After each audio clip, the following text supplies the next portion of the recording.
We're going to be doing a instruction on installing some JKS quick disconnects. Here are the original connects for your sway bar, and part of the reason why I'm doing this is because I've already done the other side, and a few weeks ago I had the ball joint pop out of these connects here, so I went ahead and bought some of these JKS disconnects. I'd been looking at them for a while and was kind of holding off, and then as soon as the factory ones broke, it's just a good time to go ahead and get some of these JKS. I did some research, and I think they're one of the better ones out there. They're spendy, a little bit overpriced for what they really are, but if you're going to put in something new, you might as well put in the best. So yeah, that's what I did. So first you got to go ahead and disconnect that star bolt,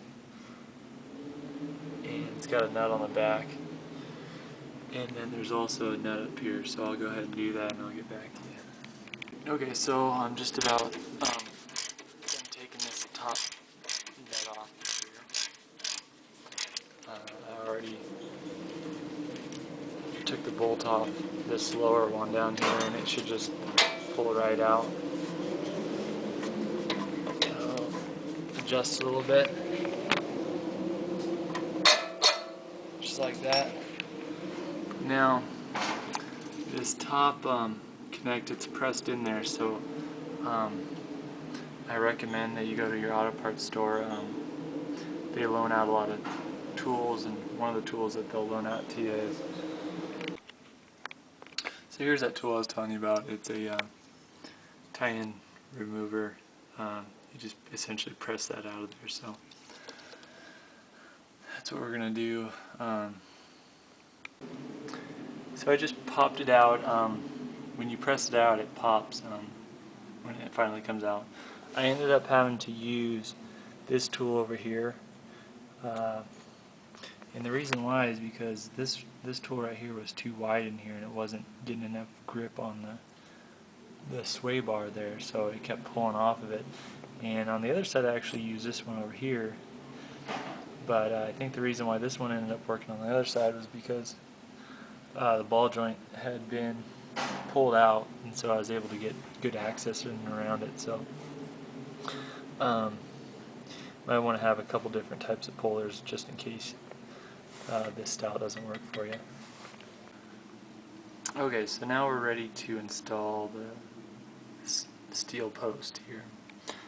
Instructions tell you to do this second, but it really doesn't matter which order you do it. So I'm going to put a little bit of Loctite on here, just because I don't want to take a chance of having this come off. So I did that. And then, so I've got that Loctite on there. Now you're just going to go ahead and tighten it up and use some kind of I'm using a little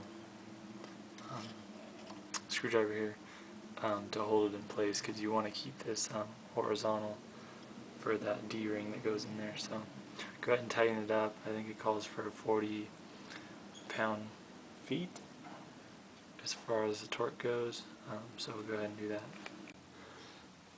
So I just got done torquing it, which what I said earlier about it's 65 foot-pounds for the torque. So we got this all torqued up, and we got this whole horizontal, so that'll be nice for the D-ring.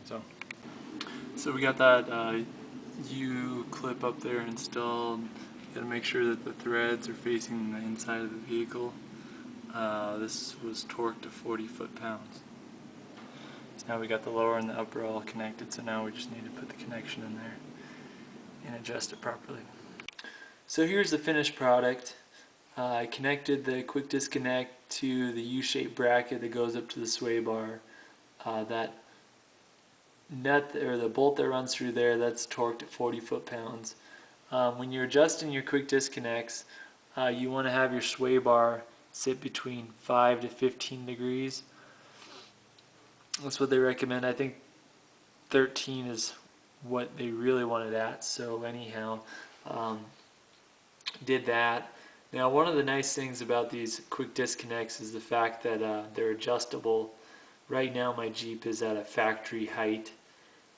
I plan on doing a 2-inch Old Man Emu suspension lift on it here sometime in the near future. So these really work out well for me just because they're adjustable, and that a few months down the road when I get my lift I won't have to change out these quick disconnects for another pair. So that's really what drew me to these quick disconnects, the JKS ones.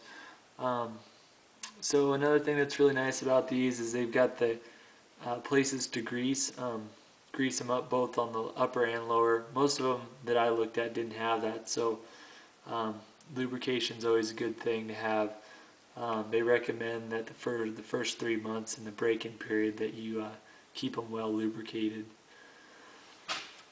Now I'll show you what makes these cool, or I guess how quick these can disconnect.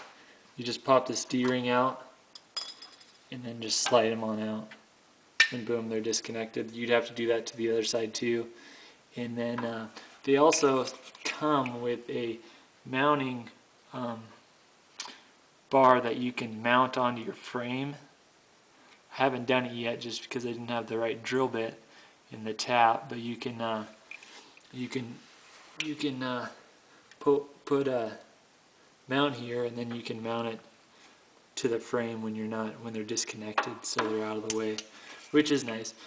But other than that, everything worked out good. I greased them up and I took it out for a drive, and I noticed a big difference from having one of them broken and not having the sway bar not functional to having it working again. It's a big difference. So everything worked out good. I'd highly recommend these disconnects. Guess I just got them, so I really don't know how well they're going to work out for me, but as far as I've read, they're a good brand and that they'll last a while. So anyhow, I hope you enjoyed my video. Thanks.